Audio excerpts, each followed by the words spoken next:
Assalamualaikum, hai semua, apa khabar korang? Terima kasih sebab sudah klik video ni dan jangan lupa tekan tombol subscribe. Kembali lagi bersama saya AA berbagi info dan kisah menarik. Oh, sebelum tu jangan lupa tekan tombol subscribe, tekan loncengnya juga.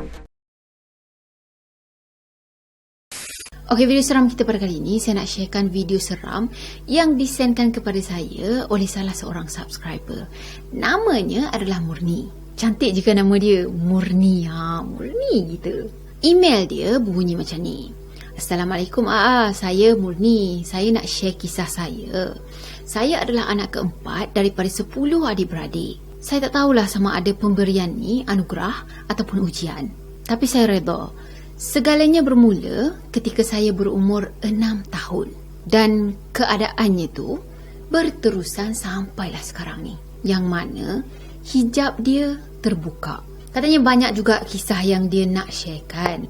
Cuma untuk kisah kali ni, dia nak sharekan satu keadaan yang pada masa tu dia betul-betul bertarung dengan makhluk Allah yang tak boleh nampak ni. Okey, pada masa tu dia tengah belajar dekat salah sebuah tempat pengajian yang ada di Alustar Kedah. So masa tu, sebab dia dah beberapa semester dah dia tinggal dekat asrama sana kan. So dia pun ambil keputusan dengan kawan-kawan dia semua plan untuk tinggal kat rumah sewa lah pula lepas ni. Kan dapat juga pengalaman baru nanti kan. So masa tu diorang pun carilah rumah sewanya kan. Dan tak lama lepas tu diorang dapat sebuah rumah sewa ni. Cuma rumah sewa diorang ni macam agak sesuatu tau. Dah banyak kali juga housemate diorang cakap yang rumah ni macam ada something. Cuma diorang ignore je, diorang tak hiraukan semua tu. Sebab yelah itu je rumah sewa yang paling murah yang diorang boleh dapat. So diorang ambil keputusan untuk tinggal juga dekat rumah tu. So nak dijadikan cerita, ada satu hari tu lepas balik je kelas, dia tidur. Sedar-sedar je dah azan maghrib dah. Masa tu salah seorang kawannya yang namanya Azah, dia kejutkan Muni ni. Katanya, Kak Muni, bangun, dah maghrib ni. Dah, dia pun bangun, lepas tu dia menggeliat macam gitu. Dan katanya dia tengok kat sebelah kanan dia. Dekat sebelah kanan ni sebenarnya ada tingkap macam itulah. Dan tingkap tu tak tertutup lagi. So dia pun tutup tingkap tu dulu. Yelah sebab katil dia pun betul-betul ada tepi dinding bersebelahan je dengan tingkap. Jadi masa tu lepas dia dah bangun, dah tutup tingkap semua, dia rasalah macam tak sedap badan je. Dia rasa badan dia berat semacam, lepas tu lemah. Cuma biasanya kalau kita tidur pada petang hari dekat dengan maghrib pula tu, lepas asar lah kan, memang badan kita akan rasa penat semacam. Dah tu Muni tadi dia bangun, dia pergi ambil tuala dan dia pergi ke arah toilet untuk mandi, lepas tu nak solat. So katanya pada hari tu, pada masa tu semuanya berjalan macam biasa, tak ada benda yang pelik pun. Lepas dah solat tadi, dia duduk dekat atas katil. Lepas tu dia buka laptop, balas-balas chat dekat laptop sana. Dan katanya pada masa tu Yahoo Messenger ni lah salah satu medium untuk berchatting yang paling popular. Zaman-zaman tu boleh merasalah, saya pun selalu juga ber-Yahoo Messenger. Cuma sekarang ni tak Yahoo-Yahoo mana dah semua benda dah ada kan. So pada masa tu dia duduk dalam keadaan membelakangkan pintu bilik, sambil-sambil berchatting tu lah, sambil-sambil balas chat satu persatu kan dekat Yahoo Messenger tadi. Dan dalam masa yang sama, badan dia rasa berat semacam je. Dan badan dia ni macam lemah, seolah-olah macam dia junjung batu yang besar gila, lepas tu dia berlari keliling padang macam gitu. Badannya rasa berat dan dia rasa penat sangat. Katanya masa tu sebab dia baru lepas mandi, jadi rambut dia ni dia biarkan je lah, dia tak macam tak ikat ke apa. Dan tiba-tiba Azah ni datang. Azah berdiri dekat depan pintu bilik sana, sambil-sambil dia kepit kain sejadah dekat bawah setiap. Dah tu Azah tanya, Kak Muni dah solat ke? Jadi Muni tadi dia cuma pandang ke arah Azah sambil-sambil mengangguk. Dan tiba-tiba Azah ni dia cuma tersenyum tawa macam tu tau. Senyum macam senyum tak senyum sangat kan. Dan Azah tadi mukanya pun jadi pucat, sambil-sambil dia macam mengundur ke arah belakang macam itulah. Lepas tu dia tanya balik ke arah Muni ni. Dia tanya, Kak Muni okey ke tu? Muni tadi pun jawab. Dia cakap, Akak okey lah. Dah tu laptop yang ada dekat tangan tadi dia ambil, dia letak kat tepi. Dah si Azah tadi pun pergi panggil 2 orang lagi kawan dia orang, housemate dia orang. Lepas tu Azah cakap macam ni. Azah cakap tu mungkin kuat jugalah sebab Muni ni boleh dengar satu-satu apa yang Azah cakapkan. Masa tu Azah cakap macam ni, weh, pergi tengok Kak Muni. Aku tengok lain macam je dia tadi. Datuk Wati, salah seorang kawan serumahnya, dia pun tanyalah kan, kenapa? Azah ni cakap, muka dia seram weh, lain macam lah. Jomlah pergi tengok. Suara Azah masa tu pun terketar-ketar. Yelah seolah-olah macam orang yang dalam ketakutan, terkejut macam tu. Dah, Muni tadi rasa pelik lah. Dah kenapa dengan dia? Dia rasa macam okey je, biasa je. Dah, lepas tu dia orang bertiga tadi pergilah ke arah Muni ni. Nak check kan, okey ke tak. Dan so masa tu Wati ni lah yang ada dekat depan, mendahului. Lepas tu diorang ni pergi ke bilik Muni tadi. Dan Wati ni bagi salam, Assalamualaikum. Lepas tu Muni pun jawablah salam kan, Waalaikumsalam. Dah Wati cakap, Kak Muni, jomlah keluar bilik, kita tengok TV sama-sama, jom. Muni tadi pun bangun, pergi ke arah pintu. Dia kan nak keluar bilik, lepas tu nak pergi tengok TV sama-sama lah kan. Tapi dia perasan lah yang Wati ni seolah-olah macam berjaga-jaga tau. Dah, Wati tadi ajak Muni duduk dekat ruang tamu. Dalam masa yang sama, Azah dengan Ina pula masuk ke dalam bilik dia orang. So sebab masa tu Muni macam tertanya lah kan, dah kenapa Azah dengan Ina ni masuk dalam bilik, dia orang buat apa kan. So dia pun pergilah ke arah bilik dia orang ni berdua. Muni tadi pergi jenguk je ke dalam bilik tu. Lepas tu dia tanya lah kan, kenapa ni? Jadi masa tu Azah dia pergi buka baca Yasin sambil-sambil dia bisik dengan Ina ni. Dan dia orang semua, dan dia orang berdua tengok ke arah Muni. Muni pada masa tu lagilah pelik kan, lah kenapa dia orang ni? Dah, Muni pun malas nak hiraukan dia orang. Dia pergi ke arah ruang tamu dan duduk bersama-sama dengan Yati. So masa tu Muni tanya Wati, kenapa Azah buka Yasin?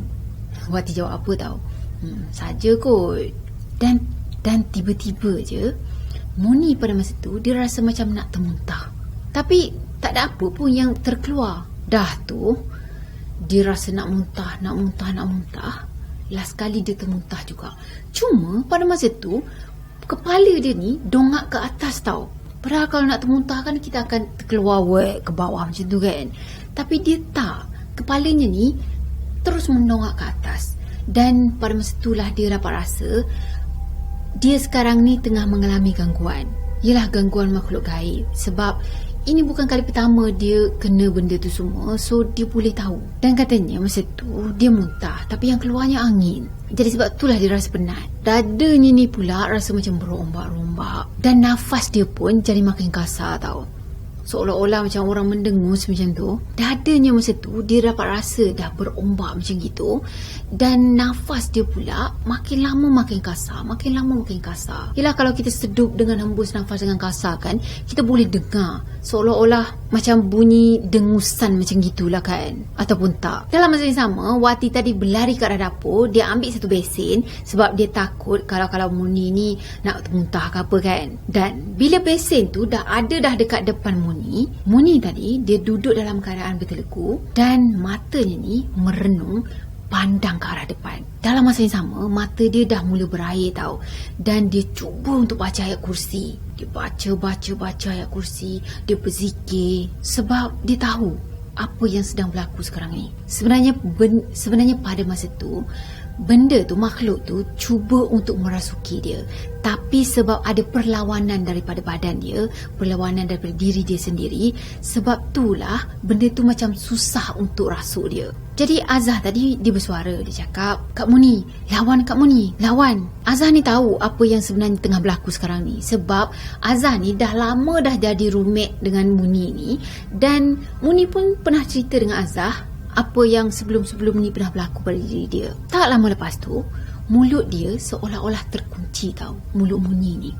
Dan dia hanya mampu untuk berzikir dekat dalam hati je. Dah tu beberapa minit lepas tu, barulah dia rasa seolah-olah macam semua beban yang ada pada dia ni terlepas. Badan dia pun rasa ringan sikit. Dah tu Muni tadi dia pandang ke arah Azah. Muni ni pesan, kalau jadi apa-apa dekat akak, Azah selawat 3 kali, lepas tu tepuk belakang akak. Jangan banyak tanya, buat je. Dan Azah tu dia cuma anggut, dia tanda faham lah kan. Wati pula yang daripada tadi lagi berdiri kat tepi sana, dia masuk masuk ke dalam bilik. Lepas tu dia pergi ambil tilam. Dah tu dia cakap macam ni, Kak Muni baringlah dulu, rehat kejap. Dah tu Muni tadi dia baring. Lepas tu katanya sempat jugalah dia terlelap sekejap. Dan dalam keadaan separa sedar macam itu, dia bangun.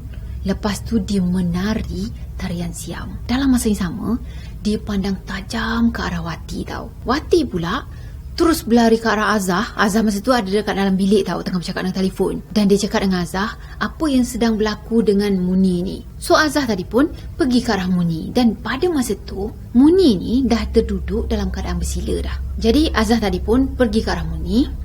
Lepas tu dia buat apa yang Muni suruh sebelum ni. Bacakan 3 kali selawat. Lepas tu tepuk belakang Muni kan. Dan katanya Muni dapat rasa lah yang Azah ni beberapa kali tepuk belakang dia. Lepas tu Muni ni dengan bibir dia yang berat nak berkata-kata tu, dia macam susah sangat. Tapi dia mampu juga minta supaya Azah ni pergi buka pintu. Lepas tu tampar dekat belakang dia. So Azah ni pun beritahu Wati, Wati pergi buka pintu cepat-cepat. Dan Wati ni pula kalut lah kan, pergi buka pintu kat sana. Dah lepas pintu tadi terbuka, Azah terus buat apa yang disuruh. Dia baca selawat. Lepas tu dia tepuk dekat belakangnya Muni ni. Dah lepas semuanya okey, dia orang tutup balik pintu. Badan Muni pada masa tu pun dia rasalah ringan sikit.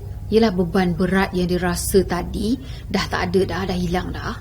Cuma dalam masa yang sama dia rasa lemah sangat. Dia seolah-olah orang yang baru kehabisan tenaga macam tu. Dah tu Wati tanya Muni, Kak Muni dah okey ke?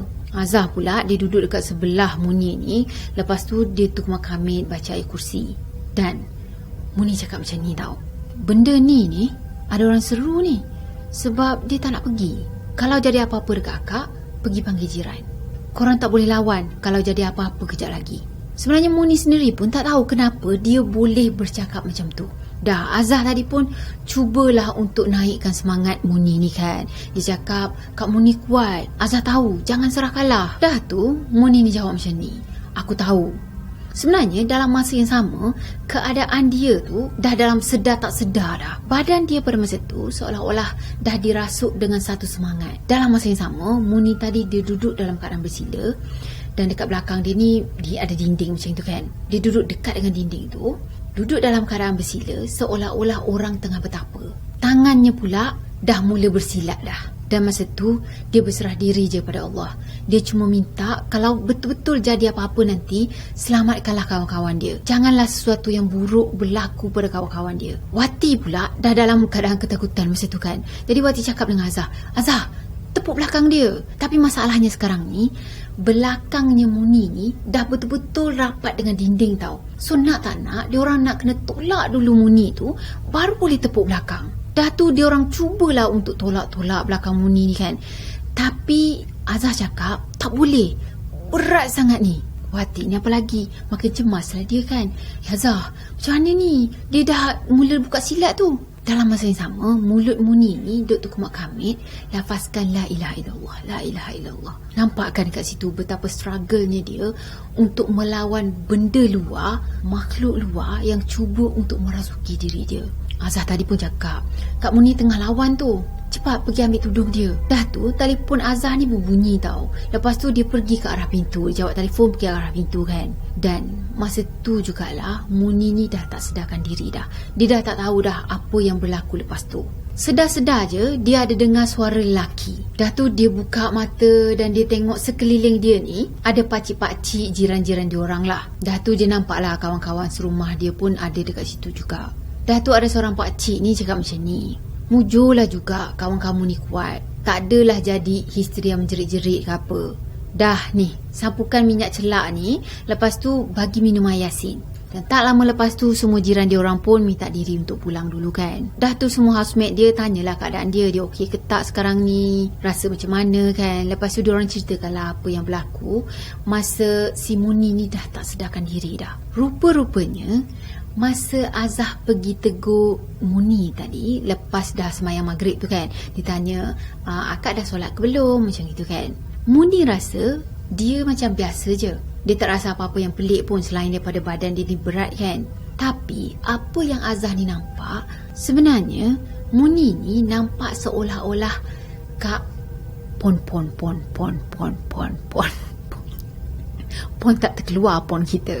Ya, dia nampak seolah-olah macam dah berubah perwatakan jadi Kak Pon. Pandangan mata Muni pada masa tu tajam sangat, pandang ke arah Azah sambil-sambil tersenyum sinis tau. Tapi apa yang Azah nampak pada masa tu, dia nampak Muni ni pandang ke arah dia dengan pandangan yang tajam sambil-sambil tersenyum tau. Ya, seolah-olah Kak Pon dah merasuki diri dia pada masa tu. Dah tu, masa Muni tadi pergi tegur Azah dengan Ina, kalau tak silap Ina, dia kan ada kat dalam bilik kan. Lepas tu tengah bercakap-cakap, bisik-bisik dalam bilik tu. Masa tu kan Muni pergi tegur dia orang. Kenapa ni? Macam tu kan. Ya, pada masa tu dia orang berdua ni nampak Muni berdiri dekat depan pintu bilik diorang sambil-sambil mendukung sesuatu tau. Katanya dekat sini diorang nampak seolah-olah macam Muni ni tengah mendukung batu nisan. Dah tu masa Muni tadi tidur kat atas tilam yang si Wati tu dah pergi ambil tilam, lepas tu tak keluar tu kan, dia baring dekat situ, dia terlelap sekejap tu. Ya, pada masa tu Muni bangun je, dia seolah-olah macam harimau tau. Dah tu dia pergi menari tarian siam. Jadi semua yang berlaku pada diri dia ni, orang lain sekeliling dia jadi saksi, boleh nampak semua tu.